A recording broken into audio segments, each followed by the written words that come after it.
Hello everyone, welcome to the Smart Political World channel.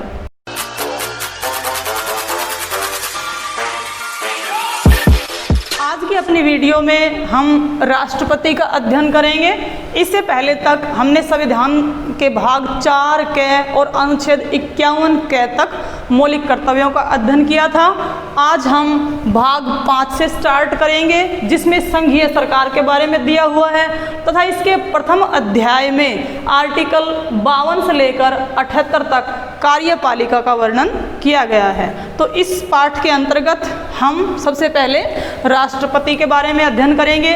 राष्ट्रपति जो कि भारत का प्रथम नागरिक होता है तथा वह हमारी कार्यपालिका का संवैधानिक प्रमुख होता है। संवैधानिक का मतलब है कि औपचारिक प्रमुख होता है।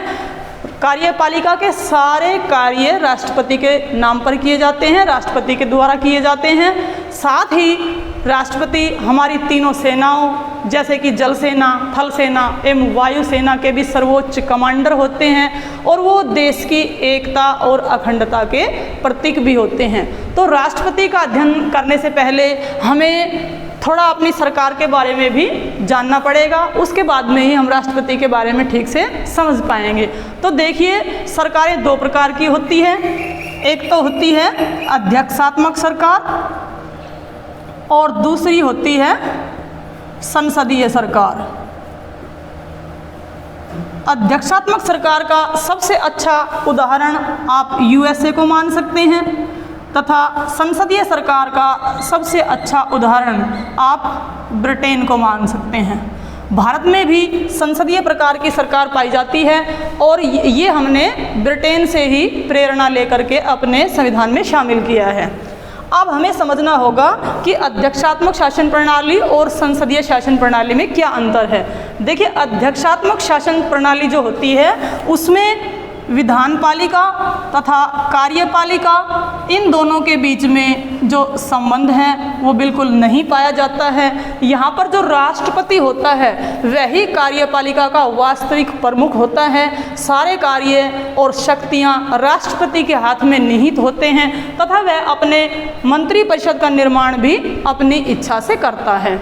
और दूसरी तरफ जहाँ पर संसदीय सरकार होती है वहाँ पर जो सरकार है उसका संवैधानिक प्रमुख तो राष्ट्रपति होता है, लेकिन वास्तविक जो मुखिया होता है वो होता है प्रधानमंत्री।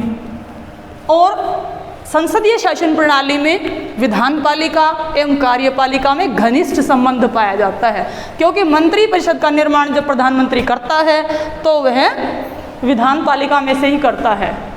तो इस प्रकार हम देखते हैं कि इन दोनों में अंतर है।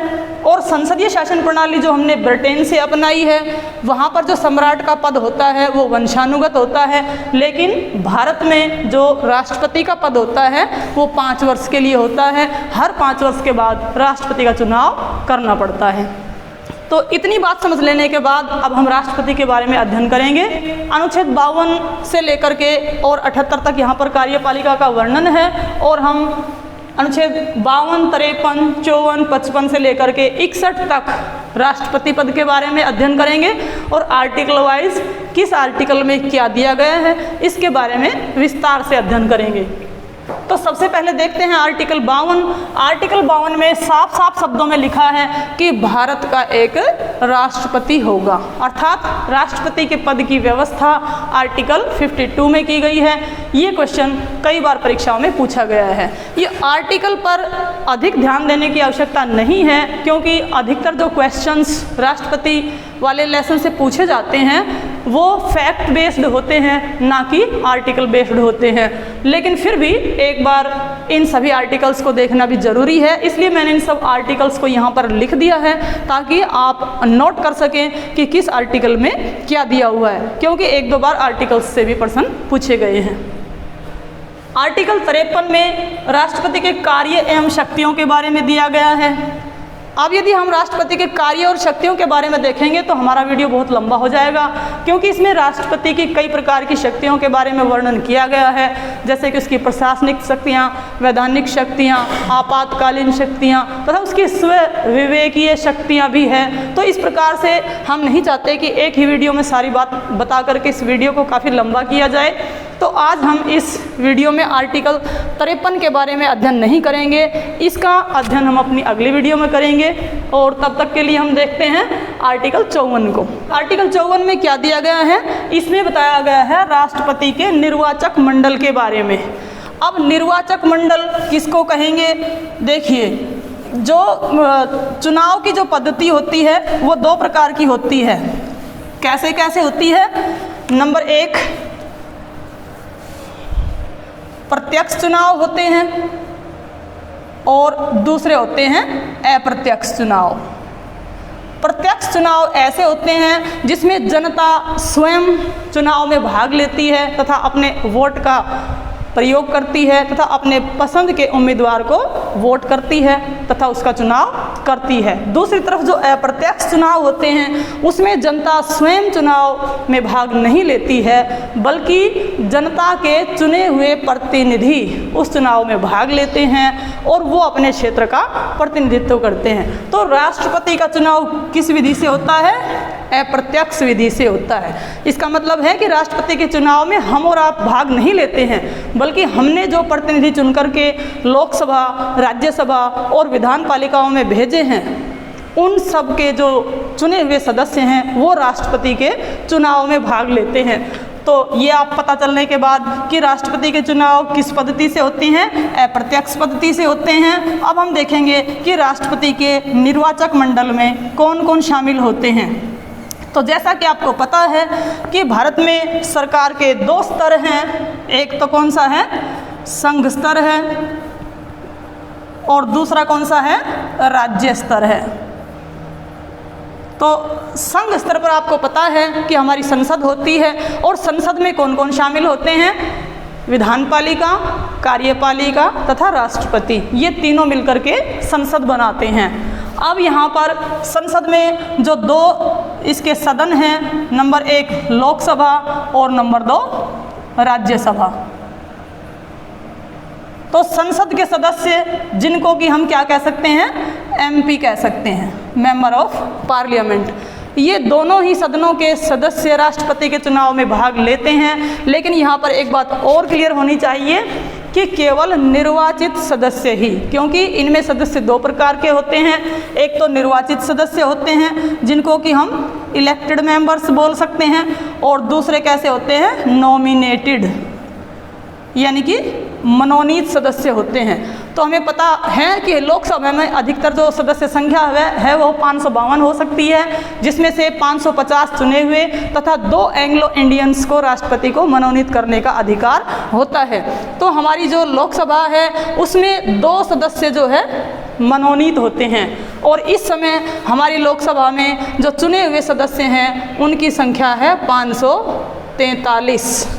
इसी प्रकार से जो राज्यसभा है, उस राज्यसभा में राष्ट्रपति को जो नॉमिनेटेड सदस्य हैं उनमें से 12 सदस्यों को नॉमिनेट करने का अधिकार होता है, जो अपने क्षेत्र में किसी न किसी तरह से विशेषज्ञ होते हैं। जैसे कि कोई वैज्ञानिक हो सकता है, कलाकार हो सकता है, इनमें से किसी क्षेत्र में वो प्रसिद्धि प्राप्त हो सकता है। और इस समय जो राज्यसभा है उसमें जो इलेक्टेड मेंबर्स हैं उसकी जो संख्या है वो है 233। तो इस प्रकार से इन दोनों को टोटल करें तो इलेक्टेड मेंबर्स की जो संख्या है वो लगभग 776 हुई। तो लोकसभा और राज्यसभा के 776 सदस्य राष्ट्रपति के चुनाव में भाग लेंगे, और ये जो नॉमिनेटेड सदस्य हैं ये 14 सदस्य 2 लोकसभा से तथा 12 राज्यसभा से ये राष्ट्रपति के चुनाव में भाग नहीं ले सकते हैं। ये पॉइंट ध्यान देने योग्य है कि केवल इलेक्टेड मेंबर्स ही जो कि लोकसभा और राज्यसभा के हैं वो राष्ट्रपति के चुनाव में भाग लेते हैं। अब देखते हैं दूसरी सरकार जो हमारी राज्य स्तर पर होती है, इसके सदस्यों को हम एमएलएज कह देते हैं, यानी कि मेंबर ऑफ लेजिस्लेटिव असेंबली। तो जिस प्रकार से संघ स्तर पर संसद के 2 सदन होते हैं, लोकसभा और राज्यसभा, इसी प्रकार राज्य स्तर पर भी जो विधानमंडल होता है उसके 2 सदन होते हैं। सबसे पहले तो एक तो विधानसभा होता है और दूसरा होता है विधान परिषद। यहाँ पर ध्यान दीजिए, जहाँ पर राज्यों की जनसंख्या बहुत ही कम है वहाँ पर विधानमंडल का एक ही सदन पाया जाता है, केवल विधानसभा पाई जाती है। जैसे कि पंजाब, हरियाणा जैसे छोटे छोटे राज्य हैं तो यहाँ पर एक ही सदन है। लेकिन दूसरी तरफ जिस राज्य की जनसंख्या अधिक है वहाँ पर दोनों सदन पाए जाते हैं, अर्थात विधान परिषद भी पाई जाती है। लेकिन ध्यान दीजिएगा कि विधान परिषद के सदस्यों को राष्ट्रपति के इलेक्शन में भाग लेने का अधिकार नहीं है। केवल राज्यों की जो विधानसभाएं हैं उनके इलेक्टेड मेंबर्स को ही राष्ट्रपति के निर्वाचन में भाग लेने का अधिकार है। जैसे कि मान लीजिए हरियाणा में इस समय 90 सदस्य इलेक्टेड हैं तो 90 के 90 सदस्यों को राष्ट्रपति के निर्वाचन में भाग लेने का अधिकार है। इसके अलावा इसी तरह से अन्य राज्यों के भी इलेक्टेड मेंबर्स को चुनाव में भाग लेने का अधिकार है। अब ये तीन जो बॉडीज़ हैं, नंबर 1 लोकसभा, नंबर 2 राज्यसभा और नंबर 3 जो है राज्यों की विधानसभाएं। और इस समय तुम्हें पता होना चाहिए कि राज्यों की संख्या कितनी है हमारे पास, 28 है। इससे पहले राज्यों की संख्या 29 थी, लेकिन जम्मू कश्मीर राज्य का दर्जा समाप्त कर दिया गया है। अतः अब हमारे देश में राज्यों की संख्या रह गई है केवल 28। और इसके साथ ही दिल्ली एवं पांडिचेरी, जिसका नाम चेंज करके अब क्या कर दिया गया है, पुडुचेरी। दिल्ली और जो पुडुचेरी है उनके विधायकों को भी राष्ट्रपति के इलेक्शन में भाग लेने का अधिकार है। ऐसा क्यों? क्योंकि केवल यही 2 केंद्र शासित प्रदेश ऐसे हैं जिनमें चीफ मिनिस्टर का पद पाया जाता है।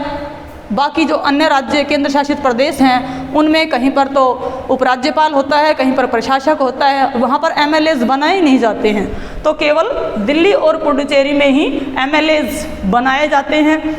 इसलिए केवल इन दोनों केंद्र शासित प्रदेशों के विधायक ही राष्ट्रपति के निर्वाचन में भाग लेते हैं। इसके अलावा जो अन्य केंद्र शासित प्रदेश हैं जैसे कि अंडमान निकोबार है, दमन एवं दीव है आदि, लक्षद्वीप है, उनके किसी भी मेंबर्स को राष्ट्रपति के चुनाव में भाग लेने का अधिकार नहीं है। क्योंकि ऐसा 70वें संवैधानिक संशोधन 1992 के द्वारा निश्चित किया गया कि दिल्ली और पुडुचेरी के विधायकों को भी, एमएलएज को भी राष्ट्रपति के चुनाव में भाग लेने का अधिकार है।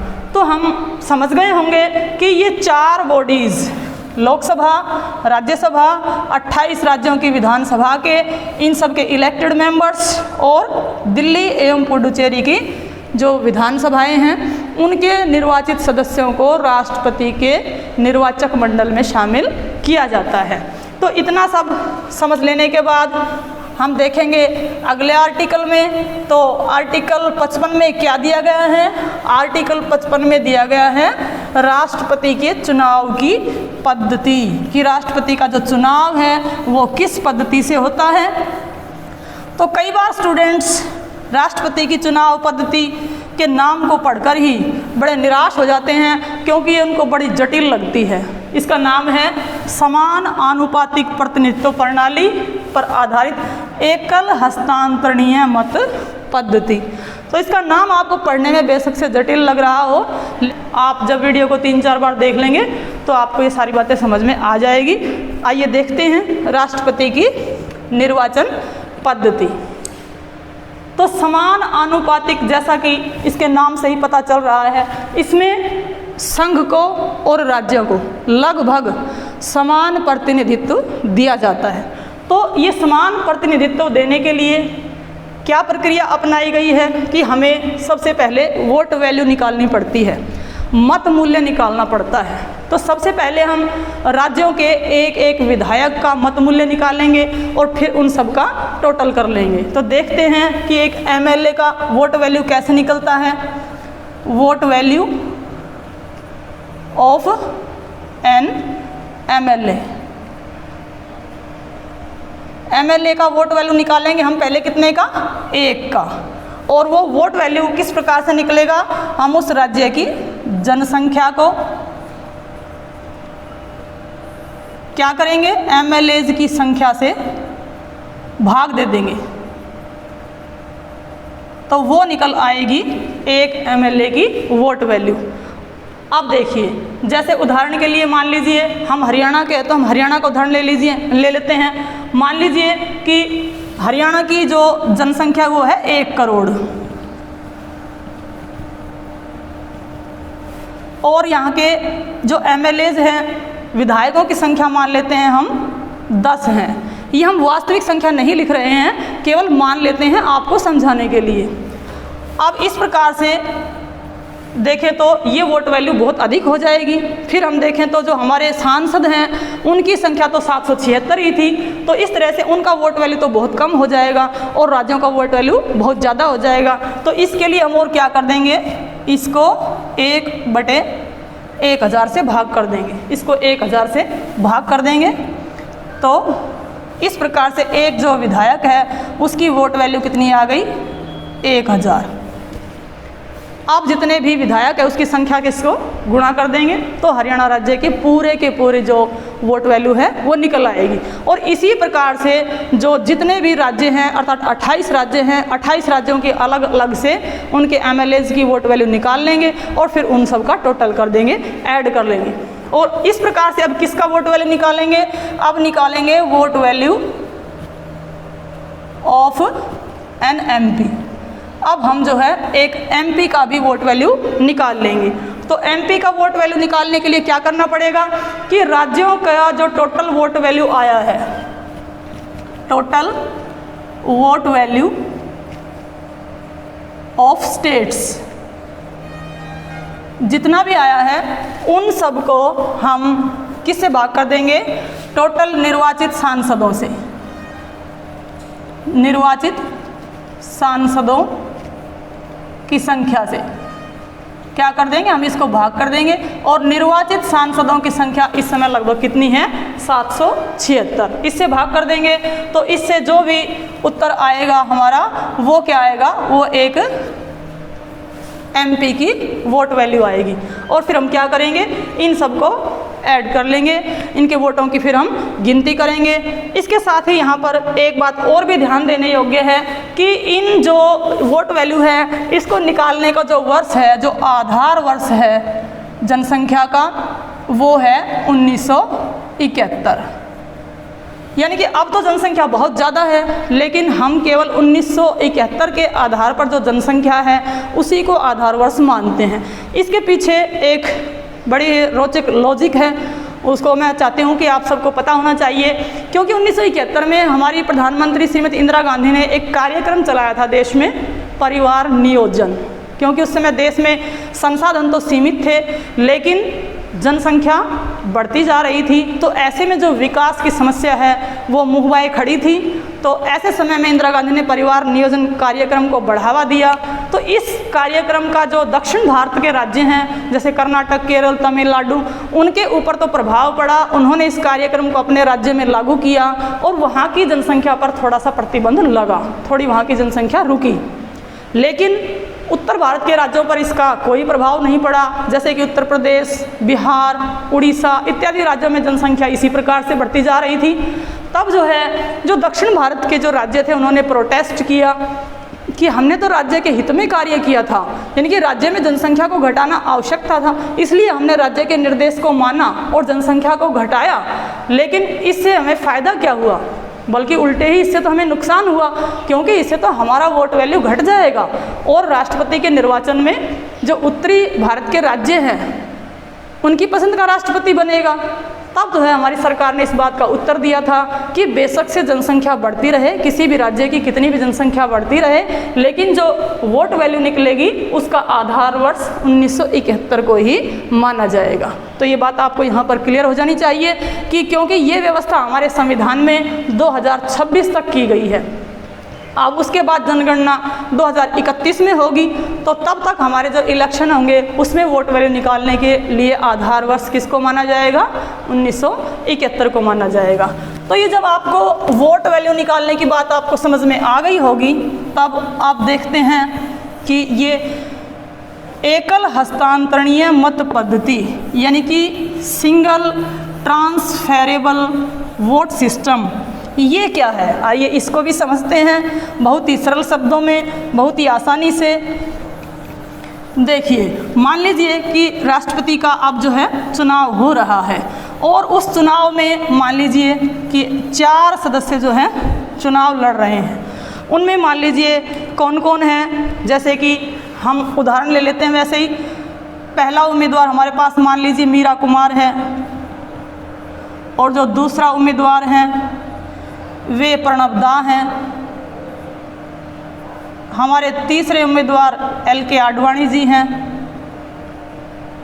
और चौथे उम्मीदवार मान लीजिए शीला दीक्षित जी हैं। ये 4 उम्मीदवार हमारे पास जो है राष्ट्रपति का चुनाव लड़ रहे हैं। तो निर्वाचकों को क्या करना पड़ेगा कि इन चारों को वरीयता क्रम देना पड़ेगा। वरीयता क्रम का अर्थ है कि उनकी पहली पसंद कौन है, जो पहली पसंद है उनके सामने 1 अंकित करना पड़ेगा, जिसको वो दूसरे नंबर पर पसंद कर रहे हैं वहाँ पर 2 अंकित करना पड़ेगा, और इसी प्रकार तीसरा और चौथा। तो मान लीजिए मैं एक निर्वाचक हूँ और मैं वोट करती हूँ, तो किस प्रकार से वरीयता क्रम अपनी पसंद के अनुसार दिखाऊंगी। जैसे मान लीजिए प्रणब दा मेरी पहली पसंद है, इसी प्रकार से जो मीरा कुमार है वो मेरी तीसरी पसंद है, शीला दीक्षित जी मेरी दूसरी पसंद है, और LK आडवाणी जी मेरी चौथी पसंद है। तो इस प्रकार से प्रत्येक निर्वाचक को अपने अपने वरीयता क्रम दिखाना पड़ेगा। फिर इसके बाद क्या होगा कि वोटों की गिनती शुरू हो जाएगी। तो जब प्रथम चरण की गिनती शुरू होगी तो सबसे पहले 1 नंबर जो मिला है उनकी गिनती होगी, और इस 1 नंबर की गिनती में, प्रथम चरण की गिनती में यदि किसी उम्मीदवार को निश्चित कोटा प्राप्त हो जाता है, तो यहाँ पर हम निश्चित कोटे की बात करेंगे कि राष्ट्रपति के चुनाव में एक निश्चित कोटा निर्धारित किया गया है और वो प्राप्त करना जरूरी होता है विजयी होने के लिए। वो क्या है, कुल पड़े वैध मत वोट को हम 2 से भाग कर देंगे और इसमें +1 जोड़ देंगे, यानी कि टोटल वैध मत पड़े हैं उनकी आधी संख्या और उस प्लस में 1। इतना कोटा राष्ट्रपति के पद के लिए विजयी होने के लिए निर्धारित किया गया है, तो इसको प्राप्त करना जरूरी है। अगर प्रथम चरण की गिनती में किसी को, उम्मीदवार को इतने वोट प्राप्त हो जाते हैं तो उसको विजयी घोषित कर दिया जाता है। लेकिन अगर पहले चरण की गणना में किसी को भी विजयी हासिल नहीं होती है, तब क्या किया जाएगा, तब जिसको सबसे कम वोट मिले हैं उसको चुनाव से बाहर कर दिया जाएगा। मान लीजिए कि शीला दीक्षित जी को सबसे कम वोट मिले हैं तो इनको चुनाव से बाहर कर दिया जाएगा, लेकिन जो इनके हिस्से में जितने मत आए हैं उनको, इन तीनों कैंडिडेट्स को हस्तांतरित, ट्रांसफ़र कर दिया जाएगा। यही कारण है कि इस प्रणाली को क्या बोलते हैं, एकल हस्तांतरणीय मत पद्धति, क्योंकि इसमें से जो कैंडिडेट हार रहा है उसके वोट्स को बाकी के उम्मीदवारों के लिए ट्रांसफ़र कर दिया जाता है, उनको उनकी पसंद के अनुसार बांट दिया जाता है। और फिर शुरू होती है दूसरे चरण की मतगणना। दूसरे चरण की मतगणना में भी इसी प्रकार से उम्मीदवारों के वोट की गिनती होती है, और इसमें यदि कोई निश्चित कोटा प्राप्त कर लेता है तो उसी को विजयी घोषित कर दिया जाता है। और ये क्रम इस प्रकार तीसरे चरण में और चौथे चरण में भी चलता रहता है। आपको पता होना चाहिए कि माननीय वी गिरी ऐसे राष्ट्रपति थे जो द्वितीय चरण की गणना में राष्ट्रपति निर्वाचित हुए थे, वरना अधिकतर तो हमारे जो राष्ट्रपति हैं वो प्रथम चरण की गणना में ही निर्वाचित हो चुके हैं। तो ये आपने देखा कि राष्ट्रपति के चुनाव की जो पद्धति है वो जो दिखने में इतनी जटिल है, लेकिन इतनी जटिल है नहीं। उसको यदि हम आसानी से समझने की कोशिश करेंगे तो समझ में आ जाएगी। और अब देखते हैं आर्टिकल 56 में क्या दिया है। इसमें दिया गया है राष्ट्रपति का कार्यकाल जो है 5 वर्ष, यानी कि राष्ट्रपति की जो पदावधि है वो 5 वर्ष निश्चित की गई है। इसमें इसकी शुरुआत कब से होती है, गिनती कब से होती है, जिस दिन राष्ट्रपति अपने पद की शपथ लेता है उसी दिन से उसका समय आरंभ हो जाता है। और इन 5 वर्ष से पहले यदि राष्ट्रपति त्याग पत्र देना चाहे तो बेशक से दे सकता है। तब जो है 6 महीने के अंदर इलेक्शन करवाने जाने अनिवार्य हैं। यदि राष्ट्रपति किसी कारण से बीमार हो जाता है या विदेश चला जाता है या फिर मान लीजिए उनकी असामयिक मृत्यु हो जाती है, तब जो है राष्ट्रपति के पद पर कार्य कौन करेगा, उपराष्ट्रपति करेगा। और उपराष्ट्रपति के द्वारा किए गए सभी कार्य राष्ट्रपति के कार्य माने जाएंगे, लेकिन 6 महीने के अंदर ही, यानी कि उपराष्ट्रपति केवल 6 महीने ही राष्ट्रपति के पद पर कार्य कर सकता है और 6 महीने के अंदर फिर दोबारा से इलेक्शन करवाए जाने ज़रूरी हैं। अब हम देखते हैं कि अगले आर्टिकल में क्या दिया गया है। अगले आर्टिकल में है पुनः निर्वाचन। आर्टिकल 57 में बताया गया है कि कोई भी उम्मीदवार जो एक बार राष्ट्रपति निर्वाचित हो चुका है वो अगले चुनाव में भी भाग ले सकता है। संविधान इसके बारे में मौन है क्योंकि उसमें निश्चित नहीं किया गया है कि कोई उम्मीदवार कितनी बार राष्ट्रपति के चुनाव में भाग ले सकता है। अमेरिका के संविधान में यह बात लिखी गई है कि कोई भी उम्मीदवार 2 बार चुनाव में भाग ले सकता है। लेकिन भारत में जितने भी उम्मीदवारों ने अब तक चुनाव लड़ा है वो प्राय एक बार ही निर्वाचित हुए हैं। इसका एक ही एक्सेप्शन है और वो है हमारे राष्ट्रपति, प्रथम राष्ट्रपति डॉक्टर राजेंद्र प्रसाद का, क्योंकि वो जो है 1952 से लेकर के और 1962 तक लगातार 2 कार्यकाल तक वो राष्ट्रपति चुने गए थे और उसके बाद आने वाले सभी राष्ट्रपति एक एक कार्यकाल ही पूरा कर पाए हैं। तो उनके ऊपर रिस्ट्रिक्शन नहीं है कि वो कितनी बार राष्ट्रपति के चुनाव में भाग ले सके। इसके बाद देखते हैं आर्टिकल 58 में क्या दिया गया है। आर्टिकल 58 में दी गई है राष्ट्रपति के लिए योग्यताएं। तो योग्यता क्या क्या दी गई है आइए देखते हैं। सबसे पहले तो क्या है कि जो उम्मीदवार है वह भारत का नागरिक हो। यहाँ पर आप कहेंगे ये कौन सी बात कि भारत का नागरिक हो। भारत का नागरिक तो होता ही है, लेकिन हमें पता होना चाहिए कि भारतीय सरकार में बहुत से ऐसे पद हैं जिसके ऊपर विदेशियों को भी अप्लाई करने का अधिकार है। लेकिन जो राष्ट्रपति का पद है वो एक ऐसा पद है जिसके ऊपर केवल एक भारतीय को ही जो है निर्वाचित किया जा सकता है। अतः क्लियर कि वो भारतीय नागरिक होना चाहिए। दूसरी इसकी क्या योग्यता है कि आयु कम से कम कितनी हो, 35 वर्ष हो। राष्ट्रपति का निर्वाचन करने के लिए उम्मीदवार की आयु कम से कम 35 वर्ष होनी चाहिए। 35 वर्ष से एक दिन भी अगर आयु कम है तो राष्ट्रपति का चुनाव नहीं लड़ा जा सकता है। लेकिन ऊपर की आयु की कोई लिमिट नहीं है, चाहे उसकी आयु 90 वर्ष हो, 100 वर्ष हो, तो भी वह राष्ट्रपति का चुनाव लड़ सकता है। तीसरी योग्यता में क्या आता है कि लोकसभा का सदस्य बनने की योग्यता रखता हो। लोकसभा का सदस्य बनने के लिए जो योग्यता चाहिए वह राष्ट्रपति पद के उम्मीदवार में भी होनी जरूरी है। इसमें केवल आयु का डिफरेंस है, क्योंकि लोकसभा का सदस्य बनने के लिए 25 वर्ष की आयु चाहिए, लेकिन राष्ट्रपति के पद के लिए 35 वर्ष की आयु चाहिए। इसके अलावा एक जो चौथी विशेषता है वो और ज़्यादा इम्पोर्टेंट है कि किसी लाभ के पद पर न हो।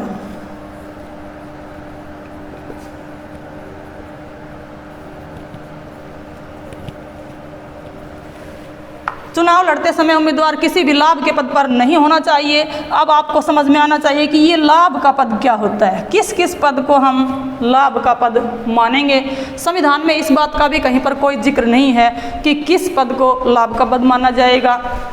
और ये बात जो है संसद के ऊपर ही छोड़ दी गई है कि संसद किस किस पद को लाभ के अंतर्गत नहीं मानती है। तो इसके अंतर्गत जो संसद है उसने माना है कि राष्ट्रपति का पद, उपराष्ट्रपति,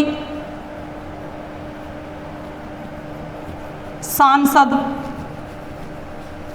या फिर किसी भी मंत्री का जो पद है, चाहे वो राज्य सरकार में हो चाहे संघ सरकार में हो, वो लाभ के पद नहीं माने जाएंगे। ध्यातव्य है कि हमारे जो वर्तमान राष्ट्रपति है माननीय रामनाथ कोविंद जी, वो इलेक्शन के समय बिहार के राज्यपाल थे, लेकिन उन्होंने चुनाव लड़ने से पहले अपने पद से इस्तीफा दे दिया था। अगर वो इस्तीफा न देते तो भी कोई प्रॉब्लम वाली बात नहीं थी, क्योंकि वो जिस दिन शपथ लेते उस दिन से उनका पद रिक्त समझा जाता। इसी प्रकार से जो प्रणब दा थे 2012 में जब वो राष्ट्रपति निर्वाचित हुए उस समय वो वित्त मंत्री थे, लेकिन उन्होंने भी अपने वित्त मंत्री के पद से इस्तीफा दे करके चुनाव लड़ा था। अगर वो भी इस्तीफा न देते तो भी कोई प्रॉब्लम वाली बात नहीं थी, दे भी सकते और नहीं भी दे सकते। अगर नहीं दिया है तो जिस दिन वो अपने पद की शपथ लेता है उसी दिन से उसका निचला पद रिक्त समझा जाता है। तो इस प्रकार से ये जो है इसकी योग्यताएं हैं। ये तो कुछ औपचारिक योग्यताएं हैं। अब कई बार आपने अन्य पदों की योग्यताओं के बारे में पढ़ा होगा कि वह पागल व दिवालिया नहीं हो, लेकिन हम यहाँ पर जो कि माननीय राष्ट्रपति जी का पद है, उनके पद की योग्यताओं में हम इस तरह की बात नहीं करेंगे, क्योंकि उनके लिए ऐसा हम उचित नहीं समझते हैं। तो इनको अन्य पदों के लिए बताया जा सकता है। साथ ही और क्या होना चाहिए कि जो व्यक्ति चुनाव लड़ रहा है राष्ट्रपति का, उसके नाम का 50 निर्वाचकों द्वारा क्या होना चाहिए, अनुमोदन होना चाहिए, और 50 के द्वारा उसका समर्थन होना चाहिए। इस बात से आप अंदाज़ा लगा सकते हैं कि राष्ट्रपति पद का चुनाव लड़ने वाला उम्मीदवार कोई आम व्यक्ति नहीं होता है। वो एक ऐसा व्यक्ति होता है जिसके कम से कम 50 जो MLAs और MPs हैं वो उसके नाम का अनुमोदन करते हैं, उसके नाम का प्रस्ताव रखते हैं और 50 उसके नाम का सपोर्ट करते हैं। अर्थात जब वो ऐसा कर रहे हैं तो इसका मतलब वो उस व्यक्ति से अच्छी प्रकार से परिचित हैं। तो वो ऐसा ही वो एक फेमस व्यक्ति होता है जो जब 50 व्यक्ति उसके नाम का अनुमोदन करते हैं तथा 50 उसका समर्थन करते हैं। यहाँ पर ध्यान दीजिए कि 1997 से पहले इनकी जो संख्या थी वो 10 थी, कि 10 व्यक्ति ही उसके नाम का प्रस्ताव करते थे और 10 ही उसका समर्थन करते थे। लेकिन इस बात को देखते हुए कि जो अयोग्य उम्मीदवार हैं या जो वैसे ही बिना किसी इंटरेस्ट के चुनाव लड़ रहे हैं, उनको प्रतियोगिता से बाहर करने के लिए 1997 में इनकी संख्या बढ़ा दी गई तथा इनका 50 निर्वाचक तथा 50 समर्थक जो है इनकी संख्या कर दी गई। इसके साथ ही और क्या योग्यता है कि चुनाव लड़ते समय नामांकन पत्र दाखिल करते समय उम्मीदवार को 15,000 रुपये जमानत राशि भी जमा करवानी पड़ती है। ध्यातव्य है कि ये जमानत राशि भी पहले 25,000 थी, लेकिन 1997 में इसको घटा करके 15,000 कर दिया गया। ये जमानत राशि जमा करवानी पड़ती है। इसे हम कैश भी जमा करवा सकते हैं तथा DD के माध्यम से भी जमा करवा सकते हैं। लेकिन अगर किसी उम्मीदवार को कुल वैध मतों का अगर 1/6 भाग भी प्राप्त नहीं हुआ है तो उसकी जमानत राशि जब्त हो जाती है और ये जमानत राशि फिर सीधे RBI के पास, रिजर्व बैंक ऑफ इंडिया के पास या फिर भारतीय सरकार के खजाने में जमा हो जाती है। तो टोटल पड़े जो वैध मत हैं उसका 1/6 भाग प्राप्त करना प्रत्येक अनिवार्य होता है और ऐसा जो है सभी के चुनाव में होता है कि टोटल पड़े मत का 1/6 तो उम्मीदवार को प्राप्त करना ही होता है। तो ये योग्यताएं देख लेने के बाद अगले आर्टिकल में देखते हैं। अगले आर्टिकल नंबर 59 में कहा गया है कि राष्ट्रपति चुनाव के समय किसी भी सदन या विधानसभा का सदस्य नहीं होगा। यानी कि अगर कोई राष्ट्रपति का चुनाव लड़ते समय इनमें से किसी का सदस्य है तो उसे अपने चुनाव लड़ने से पहले इस्तीफा देना होगा या फिर शपथ लेते समय उसका पद रिक्त हो जाएगा। आप देखते हैं आर्टिकल 60 में कई बार पूछा जाता है कि आर्टिकल 60 में क्या दिया गया है, राष्ट्रपति के लिए शपथ का वर्णन कौन से अनुच्छेद में की गई है, तो वो है आर्टिकल 60। आर्टिकल 60 में जो विजयी होने वाला उम्मीदवार है वह अपने पद के गोपनीयता का और संविधान का संरक्षण एवं परिरक्षण करने की शपथ लेता है और साथ ही वो कहता है कि वो विधि के अनुसार कोई भी ऐसा कार्य नहीं करेगा जो संविधान का उल्लंघन करता हो या संविधान के खिलाफ हो या विधि को भंग करता हो। तो पद और गोपनीयता की शपथ का वर्णन किया गया है आर्टिकल 60 में। और साथ ही हमारे जो जितने भी उम्मीदवार हैं, देश में एक प्रचलन सा शुरू हो गया है कि लगभग वो 25 जुलाई को शपथ लेते हैं। अब 25 जुलाई को ये शपथ क्यों लेते हैं, इसके पीछे भी एक लॉजिक बताया जाता है कि जो नीलम संजीव रेड्डी हमारे एक राष्ट्रपति बने थे, कहते हैं कि वो सबसे कम उम्र के राष्ट्रपति बने थे और वो निर्विरोध चुने गए थे, बिना इलेक्शन के उनका चुनाव कर लिया गया था और उन्होंने 25 जुलाई को शपथ ली थी। तो 25 जुलाई को एक लक्की डेट मानते हुए अब आने वाला हर राष्ट्रपति 25 जुलाई को शपथ लेता है। तो इस प्रकार से हमने शपथ को देखा। आगे देखते हैं आर्टिकल 61 में क्या दिया गया है। आर्टिकल 61 में दिया गया है महाअभियोग अर्थात इम्पीचमेंट। अर्थात यदि कोई राष्ट्रपति संविधान का उल्लंघन करता है, अतिक्रमण करता है, तो उसके खिलाफ महाअभियोग चलाया जा सकता है। अब महाअभियोग क्या है ये संसद की एक अर्ध न्यायिक प्रक्रिया है। इसके अनुसार संसद के किसी भी सदन में, चाहे तो लोकसभा में चाहे राज्य में, इसे आरंभ किया जा सकता है और उस राष्ट्रपति पर जिसने संविधान का उल्लंघन किया है उसके ऊपर महाभियोग चलाया जाता है।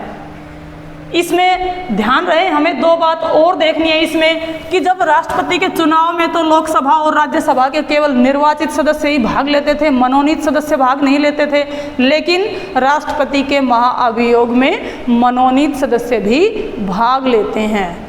इलेक्टेड मेंबर्स तो लेते ही हैं लेकिन साथ में मनोनीत सदस्य भी भाग लेते हैं। दूसरे हमने बताया था कि दिल्ली और पांडिचेरी जो विधानसभाएं हैं उनके सदस्य भी राष्ट्रपति के निर्वाचन में भाग लेते हैं, लेकिन यहाँ पर ध्यान दीजिए कि राष्ट्रपति के महाअभियोग में इन दोनों ही विधानसभाओं के सदस्य भी भाग नहीं लेते हैं। इनको महाअभियोग से बाहर रखा गया है। महाअभियोग का प्रस्ताव पहले किसी भी सदन में लाया जा सकता है, वहाँ पर उसका 2/3 बहुमत से पारित होना जरूरी है। लेकिन यहाँ पर यह भी ध्यान देने योग्य है कि प्रस्ताव लाने से पहले राष्ट्रपति को 14 दिन पहले इसकी लिखित सूचना देना भी जरूरी है। उसके बाद जब वो प्रस्ताव एक सदन में पास हो जाता है तो फिर वो दूसरे सदन के पास जाता है, और जब दूसरा सदन भी इसी प्रकार 2/3 बहुमत से उसको पास कर देता है तो फिर राष्ट्रपति का जो महाभियोग है उसे सार्थक समझा जाता है तथा उसी दिन से राष्ट्रपति को अपना पद छोड़ना पड़ता है। लेकिन भारत के इतिहास में अभी ऐसा कोई भी राष्ट्रपति नहीं आया है जिसके ऊपर महाभियोग चलाया गया हो तथा महाभियोग के कारण उसने अपना पद छोड़ा हो। आर्टिकल 53(1) में ये बात भी लिखी गई है कि राष्ट्रपति के पद रिक्त किन किन कारणों से होता है। तो राष्ट्रपति के पद का रिक्त जो है महाभियोग चलाने से भी हो सकता है, उसके स्वयं त्याग पत्र दे देने से भी हो सकता है, या फिर राष्ट्रपति की असामयिक मृत्यु होने से, या फिर राष्ट्रपति का जो निर्वाचन है वो अवैध होने पर भी राष्ट्रपति का पद रिक्त समझा जाता है। यदि निर्वाचकों को लगता है कि राष्ट्रपति के इलेक्शन में कोई धांधली हुई है, कोई गड़बड़ हुई है, तो उसी समय जो है 20 निर्वाचक जो कि इलेक्टेड मेंबर्स हैं, वो 20 निर्वाचक, चाहे वो राज्यों के हो चाहे संघ के हों, वो जो है सुप्रीम कोर्ट को इलेक्शन के 30 दिन के अंदर अंदर अपनी शिकायत भेज सकते हैं, और यह शिकायत केवल सुप्रीम कोर्ट को दी जाती है। सुप्रीम कोर्ट में ही केवल इसकी सुनवाई होती है, और सुप्रीम कोर्ट क्या करेगा, एक 5 सदस्यीय बेंच की स्थापना करेगा, और वो बेंच जो है राष्ट्रपति के जो चुनाव है उसकी धांधली की जांच करेगी कि इसमें कोई गड़बड़ी हुई है या नहीं हुई है। लेकिन इस दौरान जब सुप्रीम कोर्ट में उसकी जांच चल रही है, इस दौरान राष्ट्रपति अपने पद पर बना रहेगा, और राष्ट्रपति के द्वारा जो भी कार्य किए गए हैं वो सभी कार्य वैध माने जाएंगे, उनको इल्लीगल नहीं माना जाएगा, वो पूर्णतः कानून समझे जाएंगे। साथ ही वो उसी समय का वेतन भी प्राप्त करता रहेगा, भत्ते भी प्राप्त करता रहेगा तथा अपने पद पर भी बना रहेगा। लेकिन जिस दिन कोर्ट में उसके चुनाव में धांधली पाई जाती है तो निर्वाचन को अवैध घोषित कर दिया जाता है, और फिर राष्ट्रपति को त्याग पत्र देना होता है। और इस फैसले के आने में 1 महीना लग सकता है, 2 महीने लग सकते हैं, 6 महीने लग सकते हैं, लेकिन इतने दिनों तक जो राष्ट्रपति है वो अपने पद पर बना रहता है। यहाँ पर हम एक बार आर्टिकल 71 का वर्णन और करना चाहेंगे। आर्टिकल 71 में ये दिया गया है कि राष्ट्रपति के निर्वाचन के समय यदि किन्हीं राज्यों की, 1 राज्य, 2 राज्य, 3 राज्य की विधानसभाएं अस्तित्व में नहीं हैं, वो भंग हो रही है, या फिर मान लीजिए लोकसभा भंग हो रही है, तो इससे भी राष्ट्रपति का इलेक्शन रुकेगा नहीं। चाहे सभी राज्यों की विधानसभाएं भंग हो जाए, लोकसभा भंग हो जाए, तो राज्यसभा है वो हमारा स्टेबल हाउस है, केवल राज्यसभा ही राष्ट्रपति का निर्वाचन करने में सक्षम मानी जाएगी। तो इस प्रकार से राष्ट्रपति के निर्वाचन को जो है रोका नहीं जा सकता है। अगर वो विधानसभाएं या पद खाली है तो इससे राष्ट्रपति के निर्वाचन के ऊपर किसी प्रकार का कोई भी फर्क नहीं पड़ेगा। हम यहाँ पर यह बात और बताएंगे कि राष्ट्रपति जो अपने पद की और गोपनीयता की शपथ लेता है वो किसके सामने लेता है, वो लेता है जो सुप्रीम कोर्ट के जो CJI हैं, यानी कि चीफ जस्टिस ऑफ इंडिया के सामने वो अपने पद और गोपनीयता की शपथ लेते हैं। अगर किसी कारणवश CJI उपलब्ध नहीं है या किसी कारणवश वो बाहर गए हैं तो फिर कौन, फिर सुप्रीम कोर्ट का जो वरिष्ठतम न्यायाधीश है, जज है, उसके सामने जो है राष्ट्रपति अपने पद और गोपनीयता की शपथ लेते हैं। तो उम्मीद करते हैं कि आपको राष्ट्रपति के बारे में ये सारी बातें अच्छी प्रकार से समझ में आ गई होगी। और अब हम अपनी अगली वीडियो में राष्ट्रपति के कार्य और शक्तियों के बारे में वर्णन करेंगे और आशा करती हूँ कि आप ये सारी बातों को अच्छी प्रकार से समझ गए होंगे। और अब मिलते हैं अगली वीडियो में। Best of luck.